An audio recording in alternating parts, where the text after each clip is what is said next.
पिछले 15 सालों से बिग ग्रीन गणेशा हमारे इस कैंपेन के साथ मैं कई जगहों पर गई, कई लोगों से मुलाकात हुई, जानकर खुशी हुई कि साल दर साल ये सोच जो है वो बढ़ती जा रही है। लेकिन आज एक बड़ी अनोखी बात मैंने समझी इस पंडाल में आकर। महालक्ष्मी टावर्स बाय रुस्तम जी, अंधेरी वेस्ट, हम यहाँ पहुँचे हैं और यहाँ जब बात हो रही थी यहाँ के लोगों से, जैसे कि सेक्रेटरी मैम मेरे साथ इस वक्त हैं, तो हम अक्सर कहते हैं ना कि भाई पीओपी के तुम लाते रहे थे, अब उसे बदलो, अब इको फ्रेंडली लेकर आओ।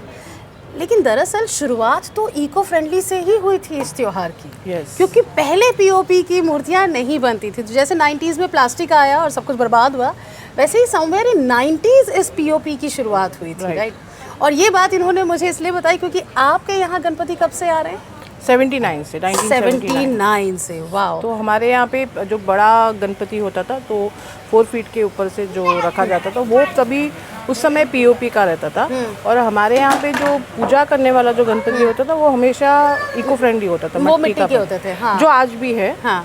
और कोविड के बाद से हमने चेंज कर दिया है कि अभी हम सिर्फ छोटा गणपति ही रख रहे हैं और पूजा करने के लिए हम नारियल रख रहे हैं, उसके ऊपर जो भी भक्त आते हैं उस पर पूजा कर सकते हैं। तो गणपति को हम ऐसी साक्षात जैसे है वैसे ही रखते हैं। बैक टू रूट्स गए हैं आप। Back to roots, you know 70s दोबारा लेकर आए हैं अपने बिग ग्रीन गणेशा के साथ। सो मुझे बताइए किस तरह की चहल पहल होती है इन 10 दिनों में यहाँ? तो ये शुरुआत हर साल 1 महीने के पहले से शुरुआत शुरू हो जाती है। मेंबर्स को बताया जाता है, नोटिफाई किया जाता है, सर्कुलर डाला जाता है, प्रोग्राम्स डिस्कस होते हैं। तो मोस्टली हम ये देखते हैं कि इस बड़े बड़े त्योहारों में, 10 दिन के त्योहारों में कम्युनिटी साथ में आए। राइट। जब हम सोसाइटीज़ की बात करते हैं, cooperative society means we want cooperation of the members, that is what हम देख रहे हैं। तो इसी त्योहारों के वक्त हम सब मिलते हैं, सारे मेंबर्स। हमारे पास एक सुबह एक आरती होती है 8:30 बजे, एक दोपहर के वक्त नैवेद्य होता है 12 बजे, और एक शाम की 8:30 की आरती होती है। तो मैक्सिमम मेंबर्स जो होते हैं वो 8:30 की आरती में तो डेफिनेटली आते हैं।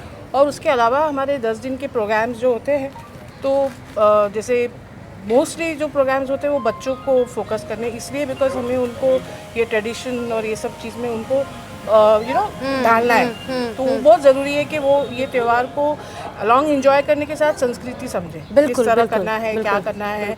और इस बार तो हमारा इसमें गीता पाठ भी रखा गया था, उसके बारे में भी बात हुई थी, अबाउट लाइफ। उसमें भी बच्चे क्वेश्चंस पूछ रहे थे।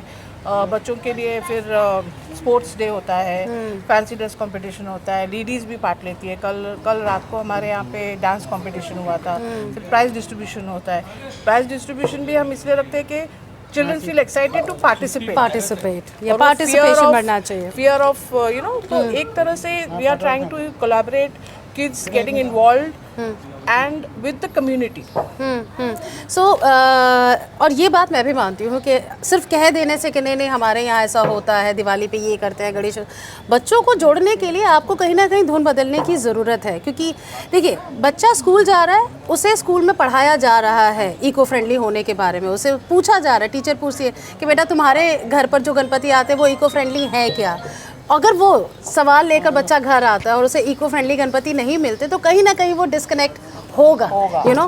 तो बच्चों को, आने वाली जनरेशन को अगर आप वाकई चाहते हैं कि अपनी संस्कृति से जोड़ें तो धुन बदल के तो देखो, और वो बदली हुई धुन आप यहाँ सेलिब्रेट कर रहे हैं। Congratulations for that and thank you so much हमें बुलाने के लिए। Thank you so much for visiting here and really it's a pleasure to have you on here. Thank you so much. एक ई सर्टिफिकेट मैं आपको देना चाहूँगी, ये साबित करते हुए कि हमारे पप्पा बिग ग्रीन गणेशा हैं। Can I have the certificate please? Yes, this is Okay, thank you so much.